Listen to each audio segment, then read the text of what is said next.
मुफ्ती सादुल नजीब साहब कासमी दामद बरकातुहुल आलिया तशरीफ फरमा है। वक्त बहुत ज़्यादा हो चुका है, 12 बजने को है और यूँ समझिए कि आप भी बहरहाल तितर बितर हो गए हैं। अब मुझे नहीं समझ में आ रही कि इस घटाटोप तारीख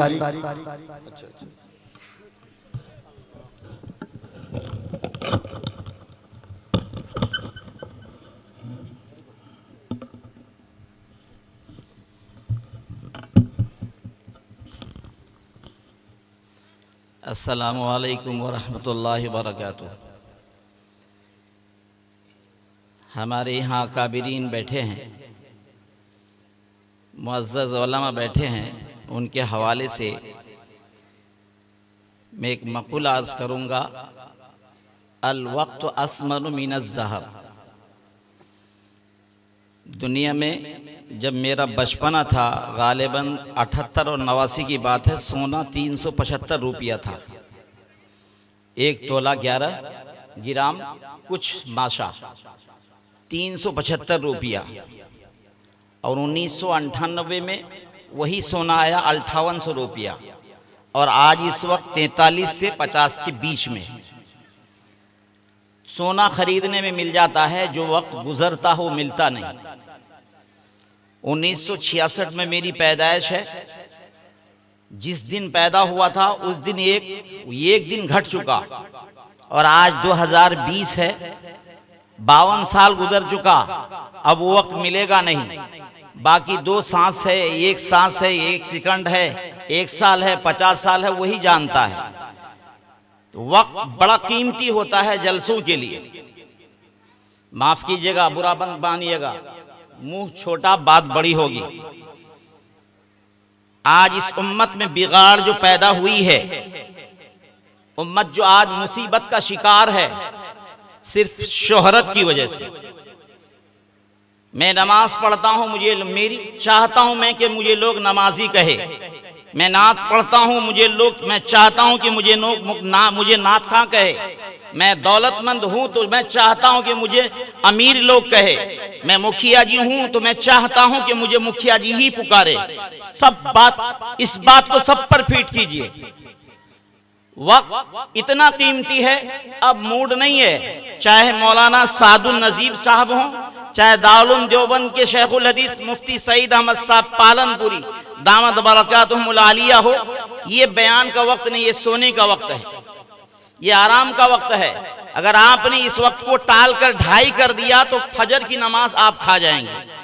शैतान इतने आराम के साथ आपको सुलाएगा कि आप ठंडी आराम की नींद सो जाएंगे। इस कड़ाके की सर्दी में नमाज कज़ा होगी।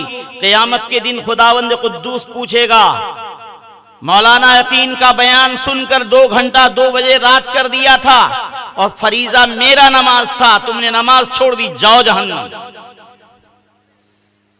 इसलिए हमारे अकाबिरीन ने टाइम को मुकर्रर किया है। जलसा करो तो 12 बजे तक। और जमगठा जो होता है नौजवानों का, जिसको ये पता नहीं कि पेशाब को बैठता हूं तो पश्चिम है या पूरब। इख्तिलाफी मसाइल को मैं छेड़ता नहीं, मुझे माफ कीजिएगा, मुझे बहुत आता है। इन उलमा के जूतियों को सीधा करने की वजह से, हालात की वजह से बोलता नहीं हूं।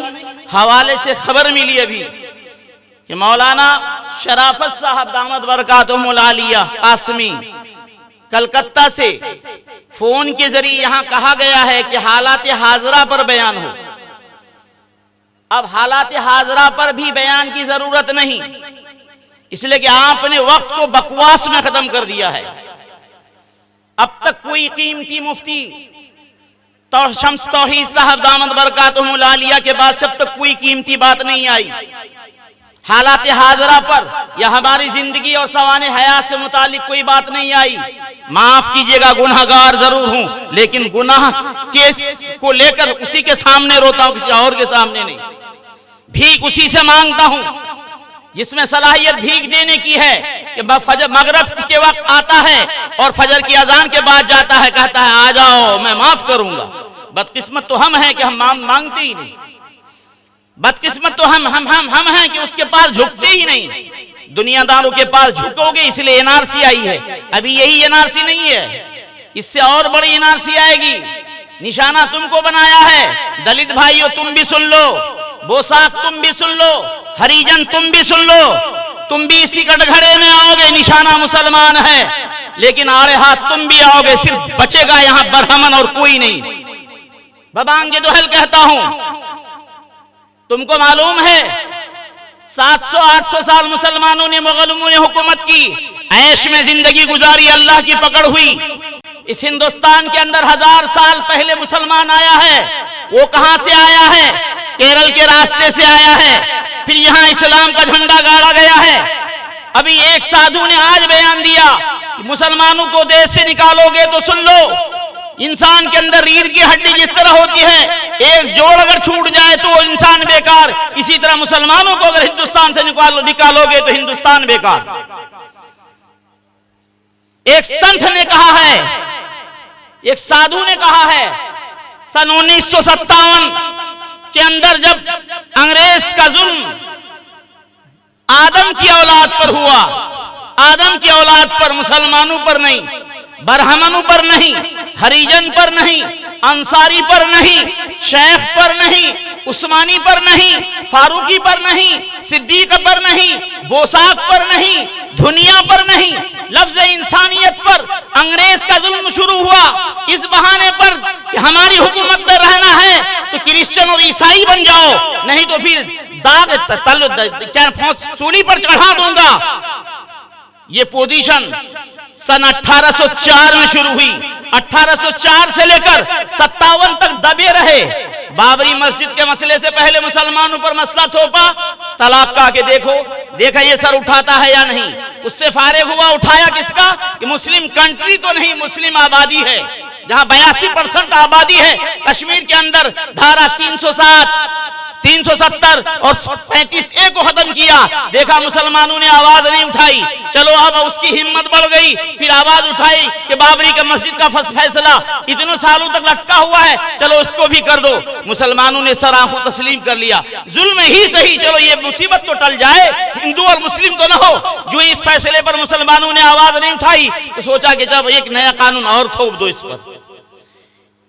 इस पर थोपा क्या? चलो NRC आसाम में लागू करो।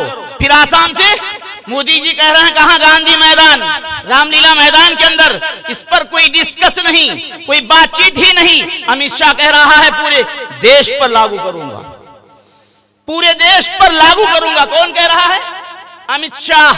मलऊन, मरदूद, कातिल, डरो तुम, सीना हमारा है, गोली लगे जाएगी, जन्नत डायरेक्ट पहुंच जाऊंगा। मैं डरता नहीं, मौलवी डरता नहीं। अंग्रेज को डर मौलवियों से था। मौलाना मोहम्मद कासिम नानतवी रहमतुल्लाहि अलैहि ने सन 1264 के अंदर दारुल देवबंद की बुनियाद रखी। हम और आप जानते हो दारुल देवबंद एक मदरसा है, जिस तरह सुरजापुर मदरसा है, हिलालपुर मदरसा है, फरिंगोड़ा मदरसा है। हिंद पूरी दुनिया के अंदर जितने मदारिस हैं, ये मदरसा है। वो मदरसा नहीं था मेरे भाई, उस वक्त एक तहरीक थी। वो दारुल देवबंद के नाम पर वो तहरीक थी। उस तहरीक में जितने पाले गए, जिन्होंने तालीम हासिल की, तालीम के साथ उसको सबक पढ़ाया गया कि ईसाई मजहब को कुरान ने मंसूख कर दिया है, तौरेत और इंजील को मंसूख किया है, इसी तरह इंजील को भी मंसूख किया, तौरेत और जबूर को भी मंसूख किया, और सबका नासिक कुरान मुकद्दस है। इस कुरान मुकद्दस की तालीम के साथ कि पूरी दुनिया के अंदर अगर सलामत दुनिया रह सकती है सिवाय इस्लाम के, कोई दुनिया सलामत नहीं रह सकती है। और सुकून अगर है किसी मजहब में, किसी धर्म में, तो इस्लाम में है।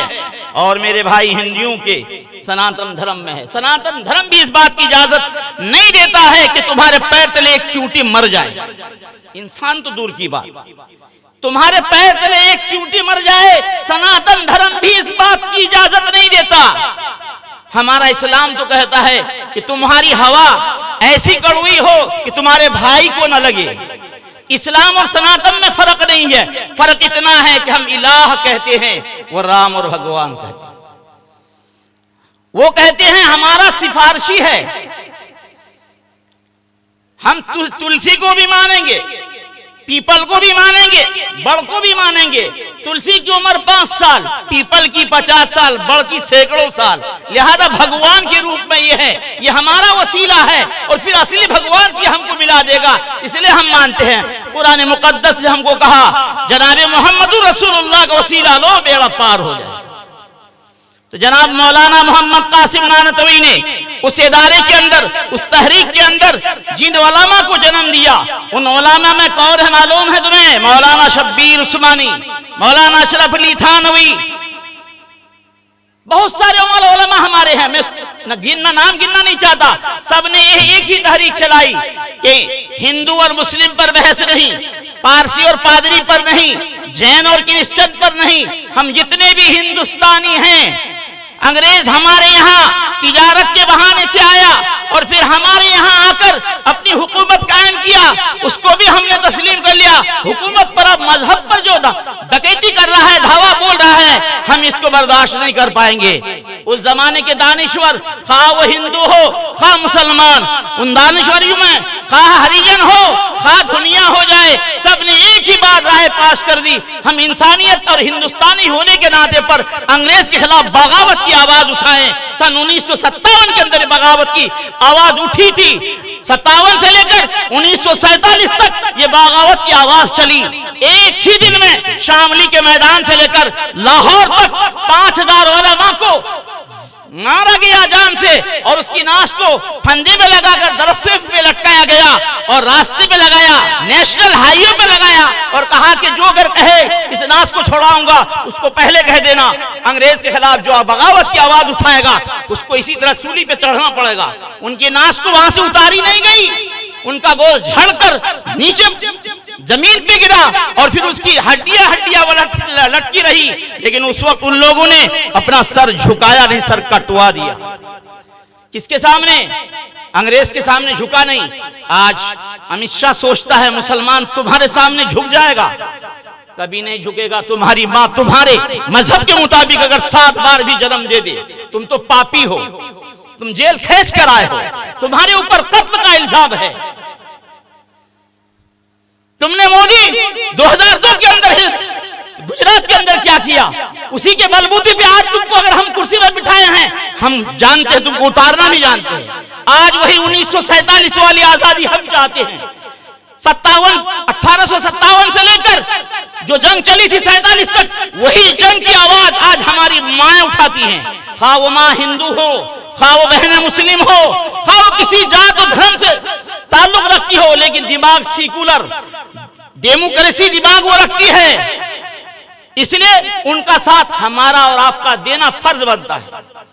सिर्फ जिहाद में जनाब रसूलुल्लाह सल्लल्लाहु अलैहि वसल्लम ने से औरतों ने पूछा अम्मा आयशा के द्वारा, आयशा अल्लाह के नबी से पूछो, हमारे मर्द, हमारे बेटे, हमारे अब्बा, हमारे भाई जिहाद में जाते हैं, शहादत पाते हैं, हम औरतों को भी इजाजत भी अगर हो जाए तो हम दहलीज के नीचे निकल कर जिहाद में हम जाएं, हम जिहादियों की खिदमत करें, किसी को पानी दें, किसी कोई जख्म हो जाए उसकी पट्टी लगाएं, सारी खिदमत हम करेंगे, इजाजत हो जाए। जनाब रसूलुल्लाह ने फरमाया था, औरतों तुम घबराओ मत, तुम्हारा शौहर और बेटा, बाप और भाई अगर जिहाद में जाकर शहीद होता है, डायरेक्ट जहन्नम में पहुंच जाता है, तुम दहलीज में रहकर बच्चा जन्म देते वक्त अगर तुम मर जाती हो, तुम भी शहादत का दर्जा पा जाओगे।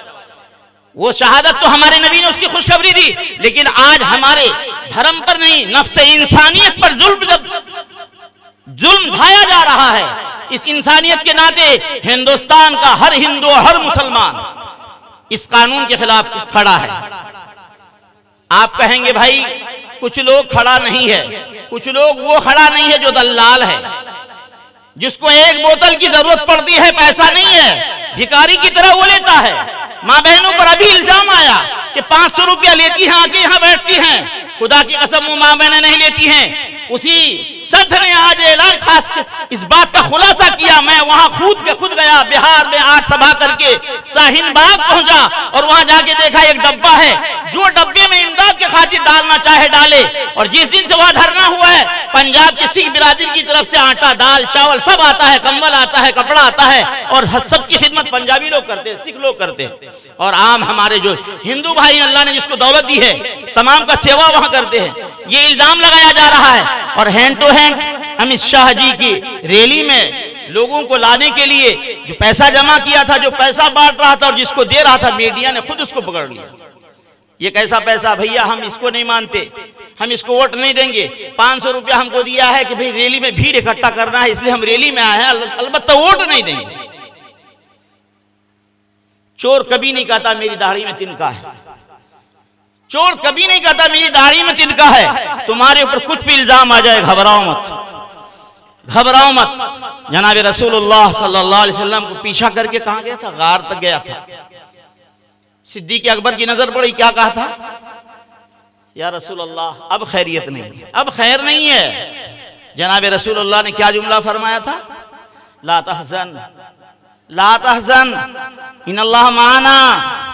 अबू बकर क्यों घबराता है? अल्लाह की जात हमारे साथ है। जब अल्लाह की जात हमारे साथ है तो हमें घबराने की क्या जरूरत है? मुसलमानों, तुम रसूलुल्लाह के गुलाम हो, रसूलुल्लाह की सुन्नत अपनी जिंदगी में ढाल लो। खुदा की कसम, सी और ये भी और ये एनआरसी सब खत्म हो जाए। खाली पॉपुलेशन से, तादाद से कि मुसलमान हम 37 करोड़ और 16 करोड़ हैं तो हम किसी पर हावी हो जाएंगे, नहीं। 313 थे, 2000 के मुकाबले में जीत कर आए थे। अल्लाह की गैबी मदद आई थी, फरिश्ते जमीन पर उतरे थे, कामयाब हुए थे। आज तुम अपने रसूल की जिंदगी को अपनी जिंदगी में ढाल लो। हाँ, वो 14 साल से लेकर 70 साल का बूढ़ा क्यों ना हो, 14 साल से लेकर 14 साल की बालिगा से लेकर कब्र तक जाने तक की बालिगा क्यों ना हो, वो अपने खुदा को मना ले, अपने रसूल की सुन्नत को अपनी जिंदगी में ढाल ले। खुदा की कसम, कोई पावर दुनिया का हमको हिला नहीं सकता। और अगर हम आप सिर्फ दावे से अब्दुल्ला अब्दुल रहमान हैं तो अल्लाह ताला गाजर और मूली की तरह कटवाएगा, इस तरह जिस तरह में भागलपुर के अंदर हुआ था और एक बार मेरठ के अंदर हुआ था। और उसी मेरठ में फिदाए मिल्लत अमीरुल हिंद सदर जमीयत उलमा हिंद मौलाना सैयद मोहम्मद असद मदनी रहमतुल्लाहि अलैहि रहमतुन वासिया, उस फसाद के अंदर मौलाना थे। तहज्जुद की नमाज दफा 44 लागू था, तहज्जुद की नमाज कज़ा हो गई थी, या कोई और वाक़या शायद हजरत ही का, मगर हजरत शेख की खिदमत में पहुंच गए। मौलाना ज़करिया साहब रहमतुल्लाह अलैह की खिदमत में पहुंच गए कि हजरत मेरे लिए आप दुआ फरमा दें। क्यों भी, क्या बात है? मेरठ के अंदर फसाद था, वहां मुसलमानों का कत्लेआम हो रहा था। दफा 44 को तोड़कर मैं अंदर घुसा, हर जगह के हालात को सही किया और इसी सही करने में मेरी आज तहज्जुद की नमाज कज़ा हो गई है। तहज्जुद की नमाज फर्ज उम्मत पर नहीं, नबी पर फर्ज थी। फतहज्जद बिही नाफिलतन लक, नबी को कुरान ने कहा था, उम्मत को कहा है कि तुम पढ़ो तो तुम्हारे हक में ज्यादा फायदा है। ऐसा जैसा सौदा लेती हो, पहले जमाने में हम लेते थे, आखिर में दुकानदार से नहीं देता था तो कह देते फुआ दे दो, फुआ यानी ऊपर से कुछ अपनी तरफ से डालो। तो फुआ तहज्जुद की नमाज हमारे लिए है। आज हम तहज्जुद की नमाज छोड़ चुके हैं। तो मौलाना की नमाज कज़ा हो गई थी। हजरत शेख के पास पहुंचे सहारनपुर, हजरत शेख ने फरमाया आंख बंद करने की कुछ देर बाद, मियां असद, आज तुमने इस उम्मत की जो खिदमत की है, पूरी रात जाग कर तहज्जुद की तेरी कज़ा हो गई है, मेरी तहज्जुद का सवाब तुम ले लो और तुम्हारे पूरी रात का सवाब मुझे दे दो। अंदाजा लगाओ। अम्मा आयशा, जनाब रसूलुल्लाह तशरीफ फरमा है, अम्मा आयशा पैर बढ़ गई, करीब करीब दिन का 8-10 बजने वाला है। दाइया पैदा हुआ, या रसूल अल्लाह, दुनिया में कोई ऐसा इंसान है, कोई ऐसा बंदा है जिसकी नेकियां चांद और सूरज और सितारे से ज्यादा हो? चांद भी सूरज भी दो है, सितारा कोई गिनती नहीं, सर के बाल की गिनती नहीं। हम अपने यहां से यहां तक के बाल की गिनती नहीं कर पाएंगे, इधर करेंगे उधर भूल जाएंगे। या रसूलल्लाह, कोई ऐसा बंदा है जिसकी नेकियां चांद सूरज सितारे से ज्यादा हो? आपने फरमाया हाँ आयशा है। कौन है या रसूलल्लाह, जरा नाम बता दीजिए ना। आपने फरमाया उमर फारूक। या अल्लाह, मेरा बाप यारे गार, यार राज का यार, और नाम आया अबू बकर का। या रसूलल्लाह, फिर मेरा बाप का क्या होगा? मैं तो अबू बकर की बेटी हूं। कुरान ने तो कह दिया रोहमा बैनहुम। उमर को कहा शिद्दाउ अलल कुफ्फार, तो वो उसकी नेकियां तो आसमान के सूरज सितारे से ज्यादा बढ़ गया, और मेरा बाप रुहमाओ बैनहुम, उसका क्या हाल होगा? नबी ने फरमाया, आयशा, उमर के सारी जिंदगी की इबादत एक तरफ और तेरे बाप की वो रात जिसको मेरे साथ गार में गुजारी थी एक तरफ, मुकाबला नहीं कर सकता,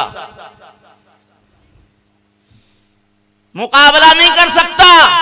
तेरे बाप का रात का वो लम्हा, एक रात 12 घंटा, और उम्र की 63 साल मान लो उम्र है, 70 साल उम्र है, 70 साल की इबादत एक पलड़े में रखो।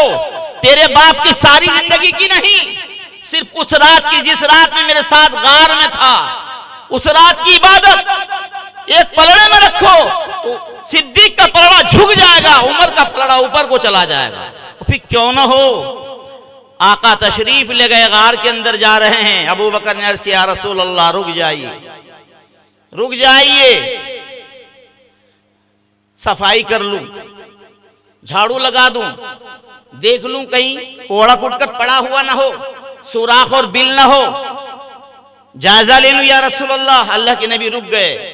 अबू बकर अंदर गया, अंदर गया, और अंदर जाने के बाद अंधेरी रात में टटोला, जहां जहां सुराख मिला अपना कुर्ता बदन से उतारा, उसको फाड़ा, पलीता बनाकर हर सुराख में घुसाया। उसी अंधेरी रात में घुसाता रहा, घुसाता घुसाता वो कपड़ा खत्म हो गया, पूरा कुर्ता, एक बिल बचा। उस बिल के अंदर अपनी उंगली ठोंस ली और कहा, या रसूल अल्लाह, सफाई हो गई, अंदर तशरीफ लाई, अंदर तशरीफ लाइए। सिद्दीक के दिल में रात का अंधेरा है, सुराख छोड़ दूं, कोई सांप बिच्छू आ जाए, कोई कीड़ा मकोड़ा आ जाए, अल्लाह के नबी को तकलीफ पहुंचा दे, तो फिर हम क्या करने के लिए हैं? चुनांचे उंगली डस दी, एक सांप आया, मामूल था उसके आने का जाने का, या अल्लाह ने उसी वक्त मामूल बना दिया उसको, और वो सांप चारों तरफ टटोला, देखा नरम सामान है, एक जगह खाली है और नरम भी है, डंक मारा कि उंगली है, डंक मार दिया। अबू बकर ने उंगलियां दबा ली, दबाई, अल्लाह के नबी आराम फरमा रहे हैं, आंख खुली। अबू बकर क्यों रो रहा है, क्या तकलीफ है? चेहरे का रंग बदला हुआ है। या रसूल अल्लाह, सांप ने डंक मारा। फिर क्या किया? या रसूल अल्लाह, मैं उंगली बाहर कर लिया, वो सांप बाहर आया और चारों तरफ चक्कर लगा कि उसी रास्ते से वापस चला गया। आपने फरमाया, कहाँ मारा है? यहाँ मारा है या रसूल अल्लाह। लुआबे दिहन आप अलैहिस्सलातु वस्सलाम ने लिया और डंक की जगह पे रखा, जहर उतर गया। नबी ने फरमाया, मालूम है ये कौन है? मालूम है तुम्हें ये कौन था? अबू बकर ने कहा, या रसूल अल्लाह, सांप था। अब आगे मुझे पता नहीं, आप जानते हैं, आपका खुदा जानता है। आपने फरमाया, मूसा ईसा अलैहिस्सलाम की उम्मत का एक शख्स था, ईसा अलैहिस्सलाम ने मेरे आने की बशारत अपनी उम्मत को सुना रहा था। उसको जोश आया, मजलिस में खड़ा हो गया, खड़ा होकर कहा, है ईसा, तुम अल्लाह के सामने हाथ उठाकर दुआ कर दो कि अल्लाह मेरी उम्र इतनी लंबी कर दे कि मैं उस नबी की मुलाकात कर लूं, उस नबी की दीदार कर लूं। वही आई, ए ईसा, तेरी उम्मत की दुआ मंजूर, लेकिन उम्र लंबी नहीं होगी। अब कैसे मुलाकात करूंगा, वो मेरे जिम्मे है। वह उम्मत दुनिया से चली गई। हमारे नबी ईसा अलैहिस्सलाम के आसमान से उठाए जाने के 570 साल बाद पैदा हुए। 40 साल जहालत में आपने गुजारी, जहालत के दौर में 70 और 40 610 साल नबूवत मिली। फिर गार के अंदर गए। 610 साल के बाद अल्लाह ताला ने उस उम्मत को ईसा अलैहिस्सलाम की सांप की शक्ल में मेरे नबी की जियारत को भेजा। फिर वो सांप जियारत करके चला गया। आपने फरमाया, वो सांप नहीं है, वो इसलिए डंक मारा कि अगर तुम उंगली रखते तो अंदर बाहर नहीं आ पाता, बाहर नहीं आता, मेरी जियारत नहीं होती। फिर अल्लाह ईसा अलैहिस्सलाम से अल्लाह का वादा कि तेरी उम्मत की जियारत करवाऊंगा, शक्ल मेरी होगी, कैसे करवाऊंगा, उम्र लंबी नहीं होगी। वो ये सांप नहीं था, ईसा अलैहिस्सलाम की उम्मत का एक शख्स था। मेरे भाइयों, मेरे बुजुर्गों, कहने का मकसद ये है, हम हिरास न हो, नाउमीद न हो। ला तक़नतु मिन रहमतिल्लाह, अल्लाह की रहमत से नाउमीदी कुफ्र है।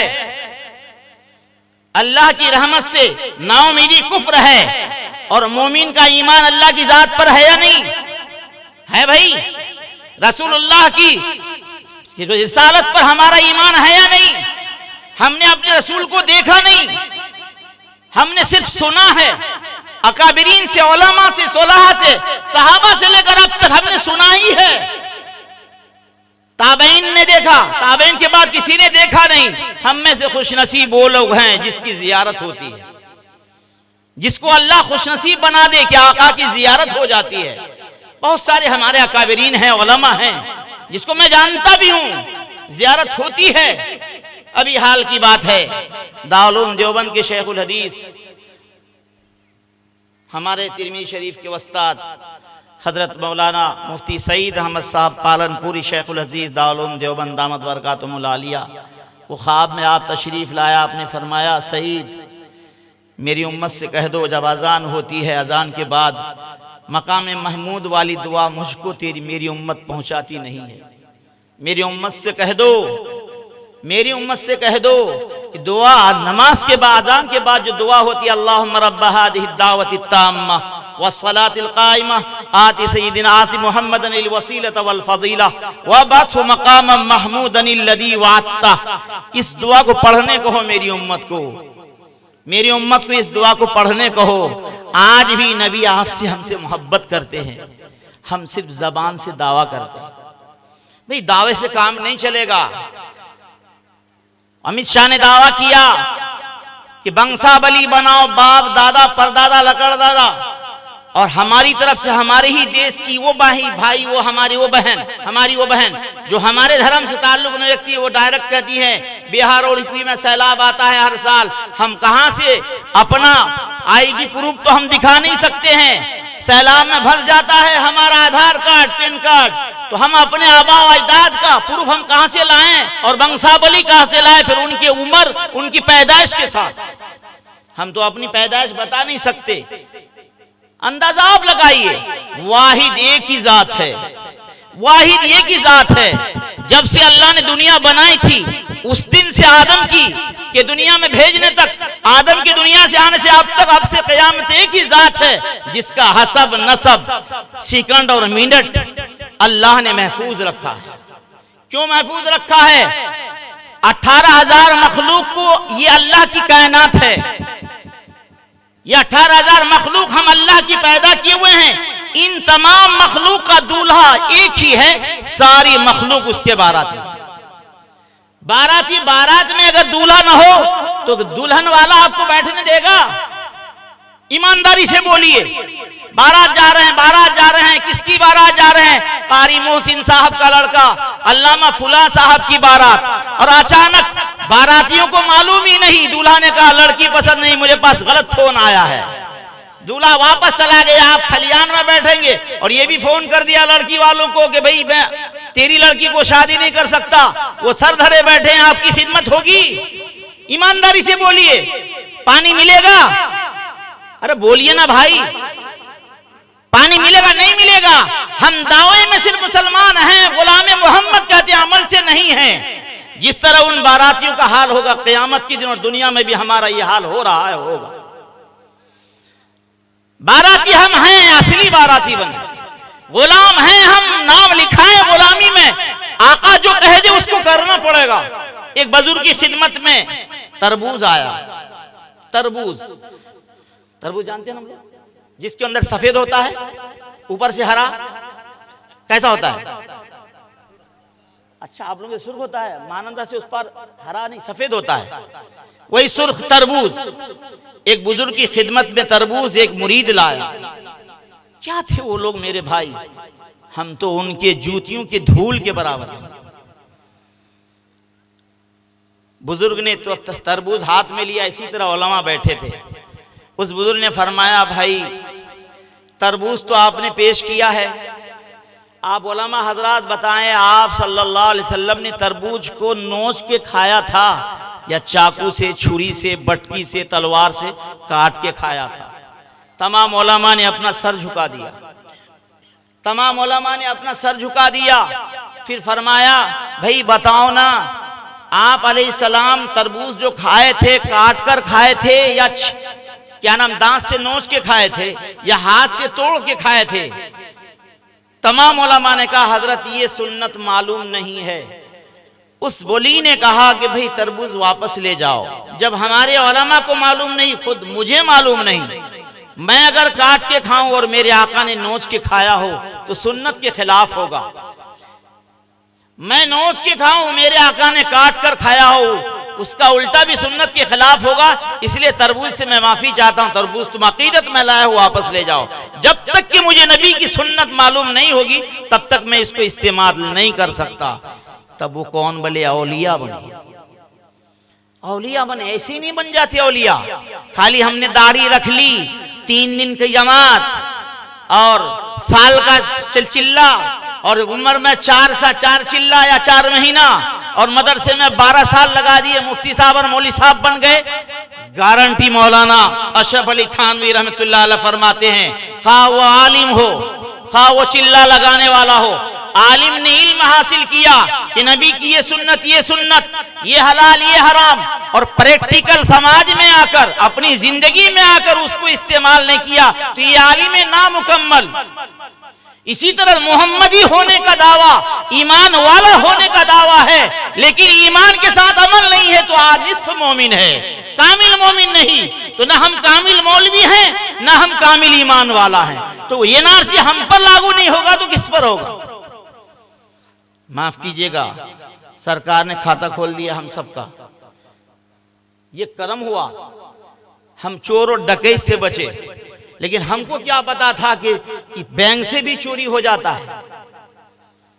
जिस दिन तक नीरव मोदी और न जाने कौन कौन चोरी नहीं किया था, उस दिन तक जितना इंटरेस्ट पैसा का आता था हलाल पैसे में निकाल कर ऐश करते थे हम लोग। उस हलाल पैसे के साथ जो इंटरेस्ट का पैसा जाता तो उस ऐश की वजह से अल्लाह ने कहा बेटा तुम मत ऐश करो, हम नीरव को ऐश करने देते हैं। फिर इंडिया में नहीं, अमेरिका और लंदन और यूरोप के अंदर हम भेजेंगे। हम इसमें भी अपना ईमान खराब कर दिए।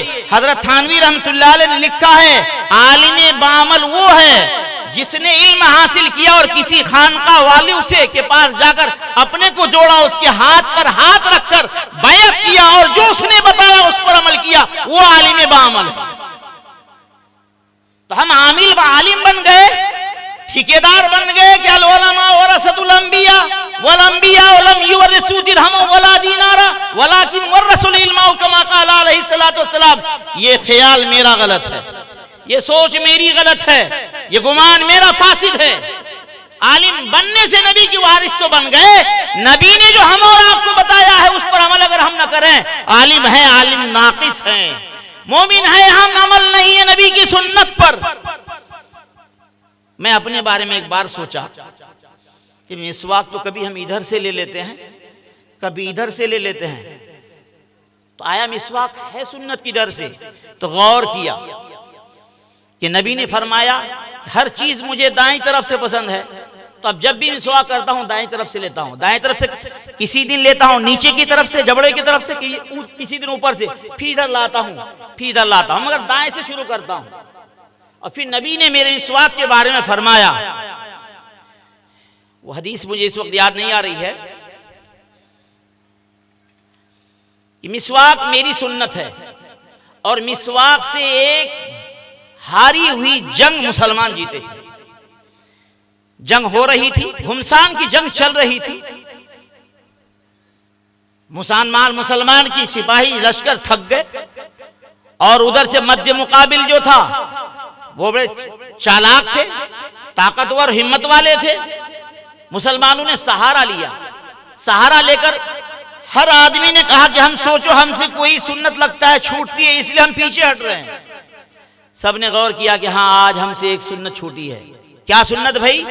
नबी की सुन्नत छूटी है, मिसवाक। चले गए जंगल में, सब कोई मिसवाक तोड़े और दांत साफ करना शुरू कर दिए। मध्य मुकाबिल ने पहाड़ से देखा कि भाई ये लोग दांत साफ कर रहे हैं। कहा कि भाई अब खैरियत नहीं है।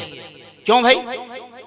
ये लोग हार चुके थे, अपने दांत को इतना रख कर रहे हैं, जिस तरह बालू से कुर्बानी में चाकू को तेज करते हैं उसी तरह दांत तेज करता है। जो सामने पड़ोगे उसको छोड़ेगा, नोच लेगा। मैदान छोड़ के भाग गए। देखो एक सुन्नत छूटने की वजह से हार का सामना करना पड़ा और गौर किया कि हार क्यों हो रही है। गौर में अपनी गलती का एहसास हुआ, गलती पकड़ ली। गलती पकड़ने के साथ अल्लाह ने बिना जंग लड़े कामयाबी अता फरमा दी। आज खुदा की कसम मैं उलमा के सामने कसम खाकर कहता हूं, मेरे भाई जो सुन्नत हमें आपको मालूम हो उस सुन्नत पर अमल कीजिए। करेंगे इंशाअल्लाह, करेंगे इंशाअल्लाह। हमारी माँ बहनों में सुन्नत क्या बिगड़ती है? जब बच्ची की शादी हो। मैं बता देता हूं हमारी बुराइयां।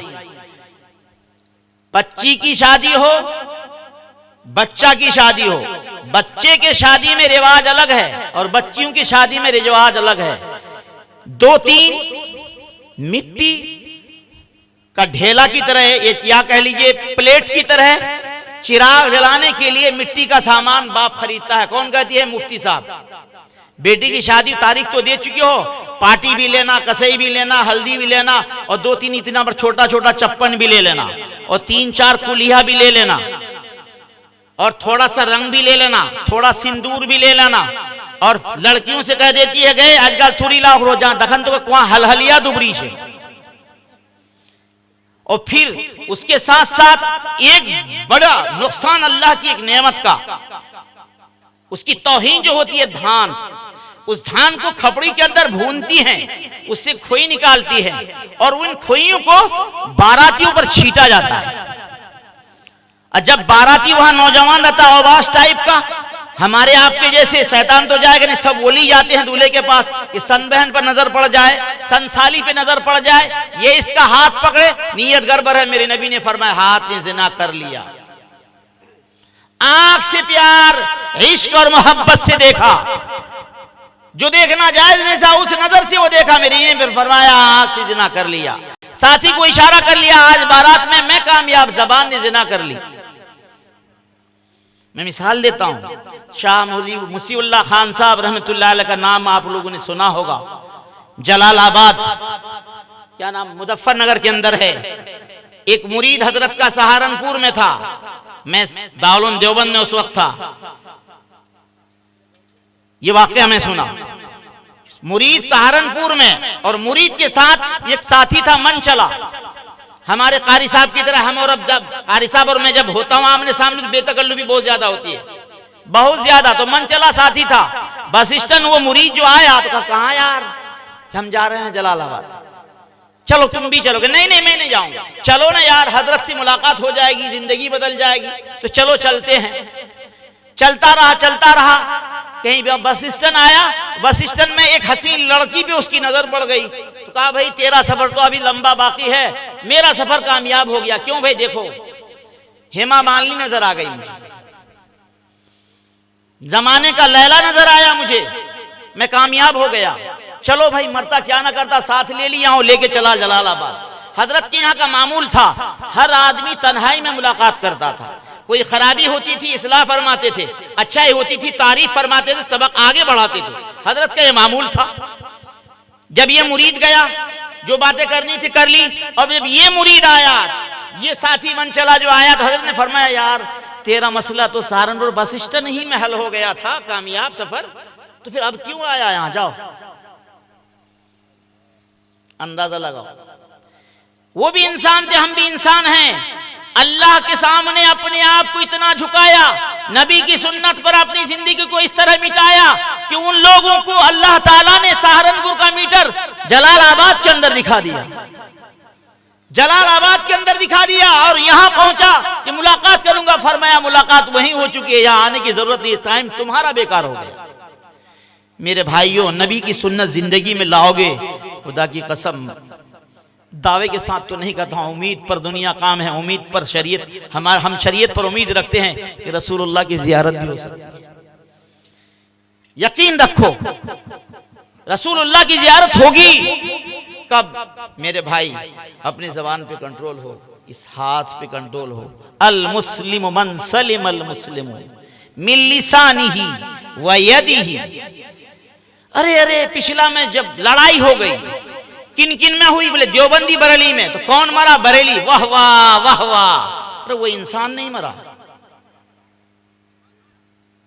हरिपुर में लड़ाई हुई, किसकी लड़ाई हुई? किसकी लड़ाई हुई? हिंदू और मुसलमान की। कौन मरा? हिंदू मरा। वाह वाह वाह वाह, एक को जहन्नम पहुंचाया। एक इंसान का कत्ल पूरी इंसानियत का कत्ल है। हमारा धर्म या हिंदू धर्म कभी ये नहीं कहता किसी जान को मारा जाए। हलाल को आप हलाल तौर से मारते हैं, मुआखदा नहीं होगा, लेकिन हलाल ही को हराम तौर पर मारते हैं, आपको मुआखदा होगा, आपकी पकड़ होगी। हिंदू धर्म में भी लिखा है एक चूंटी को तुम जानबूझकर मार नहीं सकते हो। ये तो अल्लाह का क्या नाम, अल्लाह इसको अशरफ बनाकर भेजा है। नफ्स इंसान अशरफ, इंसान में अशरफुल अशरफ मुसलमान है मेरे भाइयों। अगर हम ही अपने आप को बिगाड़ देंगे तो फिर दुनिया सुधरेगी कैसे? सुनने की आदत करो, सुनाने की आदत मत बनाओ। सहने का मादा पैदा करो, किसी पर जुल्म मत ढाओ। इस्लाम ऐसे नहीं फैला था। आज पूरी दुनिया हमको जो तिरछी निगाह से देख रही है, मुसलमान होने के नाते, क्यों? हमारा अमल हमको बता रहा है। एक पंडित से हमारी मुलाकात हुई ट्रेन में, आंध्रा का सफर हो रहा था। कहा कि मौलवी साहब आप तो ज्ञानी हैं। मैं भाई मैं क्या ज्ञानी नहीं हूं, बस हमारे शास्त्र में है कि दाढ़ी सुन्नत हो, दाढ़ी रख लिया हूं, मैं ज्ञानी नहीं हूं। तो बोले मैं ज्ञानी हूं अपने धर्म का। कौन से ज्ञानी हैं? बोले हम जैन से ताल्लुक रखते हैं। सर आप ये बता सकते हैं दुनिया कैसे पैदा हुई? बोले दुनिया कैसे पैदा नहीं हुई, दुनिया खुद बनी है। अच्छा कैसे बनी? बोले बस ये गेंद है, वो जिस तरह सूरज गर्दिश कर रहा है, ये गर्दिश करते करते फट गई, दुनिया बन गई। तो फिर आप कैसे आ गए? मैंने कहा आप कैसे आ गए? बोले हमको भी पैदा कर दिया। तो उसी गेंद में आप भी निकले थे। तो यार तुम ऐसा सवाल करते हो, कोई जवाब ही नहीं, कोई जवाब ही नहीं। मैंने कहा नहीं, उस गेंद की शक्ल में जो दुनिया थी वो फट गई, तो उस गेंद को बनाने वाला भी तो कोई होगा, उस गेंद को फटाने वाला भी तो कोई होगा, उस गेंद से निकालने वाला भी तो कोई होगा। अकल तो ये कहती है कोई ना बताए, फिर भी इस अकल से हम सोच सकते हैं इस दुनिया को कोई बनाया, इस गेंद को कोई बनाया, इस गेंद को कोई फटाया, इस गेंद से इंसान को कोई निकाला। हमारी अकल कह सकती है। ये तो हमारा आंध्रा का वाकया है। सन 1986 में हम पंजाब जा रहे थे, लुधियाना भाई के पास सरदार जी से मुलाकात हो गई। ये लोग दिल्ली से आ रहे थे, शालीमार में बैठे। सहारनपुर टपने के बाद तो हमारी हालत खराब हुई। छोटा बच्चा था, मेरी मोछें उठी थी, हालत खराब होगी। इसके बीच में बैठे, न जाने क्या कहेगा। नहीं, ये सरदार लोग बड़ा खराब होते हैं, सुनने में आया है। तो सरदार जी ने कहा बाबू कहाँ जा रहे हो? लुधियाना जा रहे हैं। तुम मुसलमान हो? हाँ सर हम मुसलमान हैं। कहाँ रहते हो? पढ़ते हैं हम। कहाँ? यूनिवर्सिटी है देवबंद के नाम से, एक दारुल उलूम के नाम से देवबंद के शहर के अंदर, उसी में हम पढ़ते हैं। उसने कहा एक सवाल हम तुमसे कर सकते हैं? सर अगर हमको मालूम हो तो बता देंगे, और मालूम नहीं तो अभी हम सीखते हैं, हम कैसे बताएंगे। अच्छा ठीक है, ठीक है, पूछिए सर। बोले ये बताइए, आप लोग कहते हैं कि खुदा है, तो आप खुदा को दिखा सकते हैं? खुदा की कसम खाकर कहता हूं मुझे कोई जवाब मालूम नहीं था। मगर तुम कहते हो खुदा है, खुदा को दिखा सकते हो? हाँ सरदार जी बात तो आपने सही कही है, खुदा है, मगर वो दिखने की चीज नहीं है। बिल्कुल कोई उदाहरण दो। मैं आप कहते हवा है, ट्रेन चल रही है, जैकेट पहन के आप हैं, मैं कंबल ओढ़ा हुआ हूं, फिर भी कहते हैं सर्दी लग रही है, सर्दी लग रही है, तो ये सर्दी नजर आ रही है क्या? बोले नहीं। बस समझ जाओ खुदा भी है। हवा लग रही है, ठंड ज्यादा हो रही है, समझ जाओ खुदा भी है। मैं नहीं मानता, मैं नहीं मानता। मैंने सरदार जी आप मेरे जीजा जी नहीं, भाई भी नहीं, अब्बा के दर्जे में, अब्बा की उम्र के हैं आप। मान लो आप हमारे चचा और बाप हैं, मान लिया? हाँ मान लिया जी। अच्छा बताओ अगर मैं कोई गलती करूंगा तो मुझे आप गाली दोगे? नहीं। बुरा कहोगे? नहीं। मुझे मारोगे? नहीं। सबके सामने अहद कीजिए पहले, हम दो ही हैं, ये बच्चा है, ये मैं हूं, ये दो ही मुसलमान, आप सारे सिख और हिंदू जा रहे हैं। अहद पैमान लिया, हाथ पर हाथ दिया। सरदार जी आप अपना जूता उतारिए, मैं समझा देता हूं। हाथ से बेचारा अपना बूट खोल के दिया मुझे। हम मदरसे के वाले के पास क्या चप्पल होती है, पैसा घर वाला इतना थोड़े देता है मदरसे वाले को कि जूता पहनेगा और बूट पहनेगा। बेचारा बूट निकाला। सरदार जी देखो मैं मार रहा हूं बाएं हाथ से, मान लो तुम्हारी गाल पे मारा, उसके बाद क्या होगा? ओहो चोट लगेगी। सरदार जी चोट दिखाओ। सरदारी चोट दिखाओगे, यार कैसी बात करो पागल बने की, चोट दिखाने की चीज है क्या? सरदारी समझ जाओ खुदा भी दिखाने की चीज नहीं है। माना उसने। फिर वहां से घर देवबंद आया, किताब लाइब्रेरी में तलाश किया, किताब तलाश करते करते अशरफुल जवाब नाम से मुझे किताब मिली, हजरत थानवी की शायद। उसमें लिखा हुआ है कि कोई खुदा को देखना चाहे तो उसको ढेल और पत्थर मारो, और पत्थर मारने के बाद क्या हुआ रे, दर्द लगा। तो दर्द दिखाने की चीज है? नहीं है। इसी तरह खुदा दिखाने की चीज नहीं है। तो मुसलमानों, खुदा हमको देख रहा है, हमारे शहर रग से ज्यादा करीब है। खुदा हमारे दिल से उस वक्त उतरता है जब हम जिना में मुब्तला होते हैं। हदीस में आता है, जनाब रसूलुल्लाह सल्लल्लाहु अलैहि वसल्लम फरमाते हैं, जब जानी अपनी सलाई सुरमा दानी में डाल देता है, उसका ईमान दिल से निकलकर साहिबान की तरह खड़ा हो जाता है और कहता है, मर्दूद जल्दी इस हरकत से बाज आ जा, कहीं तेरी मौत इस हाल में हो जाए तो तू काफिर मरेगा। ईमान जब निकल जाता है तो खुदा की जात नहीं निकलेगी। इसलिए मेरे भाइयों, मेरे बुजुर्गों, ईमान तो हमारे पास है, लेकिन इस ईमान के अंदर हलावत और जिला नहीं, इस जिला को पैदा करना है। जिला को पैदा करने के लिए हमारे इलाके में बहुत सारे बुजुर्गान दीन हैं, और बुजुर्गान दीन में उलमा भी हैं, नाम मैं नहीं बता सकता आपको। उनका पीछा आप कीजिए, उनसे आज सबक लीजिए, उनकी मजलिस में बैठिए, खुदा याद आएगा। अल्लाह और उसके रसूल सल्लल्लाहु अलैहि वसल्लम की सुन्नत को आप तलाश करेंगे, अल्लाह और उसके रसूल की सुन्नत को अपनी जिंदगी में लाएंगे, हराम से बचेंगे, हलाल को आप तलाश करेंगे, इंशाअल्लाह हमारी आपकी जिंदगी बन जाएगी। फिर दुनिया की कोई ताकत हमें मिटा नहीं सकती। इस गांव के अंदर एक मस्जिद है, मदरसे में, और मजमा यहां से वहां तक खचाखच भरा हुआ था। ईशा की नमाज में 2 सब मस्जिद में खाली। अरे हम तो बहुत ज्यादा 80% में, तो हाथ उठाने से क्या हो जाएगा, जन्नत मिल जाएगी? कभी नहीं मिल सकती। मैंने एक मिसाल दी आपको, 313 2000 पर गालिब आए थे। क्यों? हमा वक्त खुदा उनको नजर, खुदा की जात नजर आती थी। डरता था कि खुदा मुझे देख रहा है। हदीस में खुद मेरे आका ने जिब्राइल की हदीस में फरमाया, अंता अबुदल्लाह कान्नका तराह फ़इन लम तकुन तराह फ़इन्नहु यराक।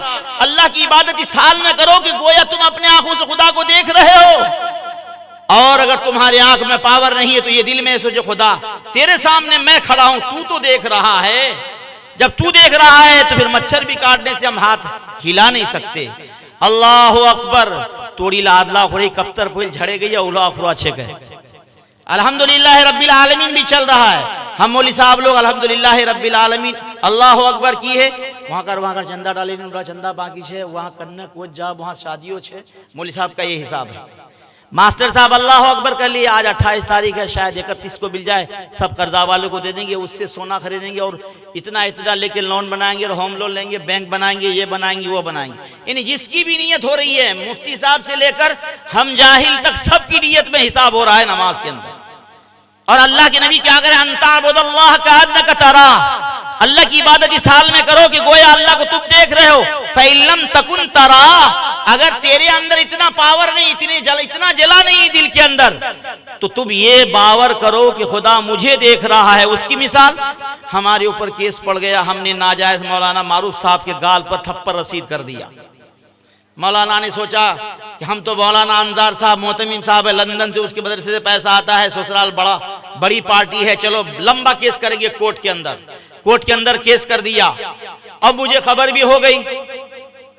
खबर होने के बाद मैं एमएलए साहब को पकड़ा। एमएलए साहब ने कहा, मौली साहब नहीं पारबन तुम्हें, वो तो हाथ बड़ा लंबा छीन पीसी तुम्हारा दारोगा ली हवे है भी। तो दारोगा के पास हम जिस दिन जाते हैं तो नया कपड़ा पहन के, और हर बात में हुजूर, कहीं ऐसा भी अगर हम बदतमीज समझ लें दारोगा के सामने, तो ऐसा नहीं करेंगे। ऐसा कोई अगर बुला दे तो झुक के नहीं देखेंगे। क्यों?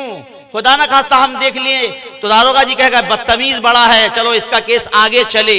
मेरे भाइयों, दुनिया का एक मसला हल करने के लिए मुखिया जी के कदम पे हम अपना सर झुका सकते हैं। मुखिया जी के कदम पे हम अपना सर झुका सकते हैं, और जो खुदा कह रहा है मैं तुमको देख रहा हूं, उसके सामने दुनिया का हिसाब कर सकते हैं। मेरे भाइयों, मैंने जितनी बात कही, उलमा बैठे, हमारे मौलाना सादुल नजीब साहब बैठे हैं, मुझे पहले फिर आपको अमल की तौफीक अता फरमाए। और ये जलसा हम सबको सुधरने के लिए और पूरे हिंदुस्तान, पूरी दुनिया के लिए हिदायत का रास्ता बने। आमीन कहिए। व आखिर दावाना अल्हम्दुलिल्लाहि रब्बिल आलमीन।